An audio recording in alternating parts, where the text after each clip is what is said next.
Now guys, pag-usapan lang natin si Alden Richard at Catherine Bernardo. Siyempre guys, spotted na naman sila dahil sila ay magkasama na naman, 'di ba? Na alam naman natin guys, no, sila ay nagbebenta ng ticket. Siyempre guys, no, one day pa lang ubos ka agad guys at ang bilis daw. Ayon guys sa mga netizens at ayon daw guys sa media. Ganon katindi guys ang cut din. Siyempre guys, sino pa naman ang hindi kikiligin dahil marami daw ang kissing scene at meron daw silang bed scene.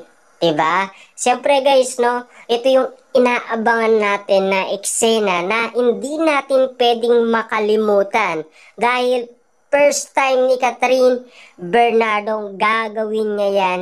Dahil alam naman natin guys kung hindi niya mahal si Alden Richard. At siyempre guys, no, meron tayong issue na dahil gusto nilang talunin ang Donya. Dahil meron silang rewind na nakatalo umano sa movie nila na part 1, 'di ba? At kitang-kita naman natin guys ang kasipagan ni Catherine Bernardo at Alden Richard sa pagbebenta umano ng ticket.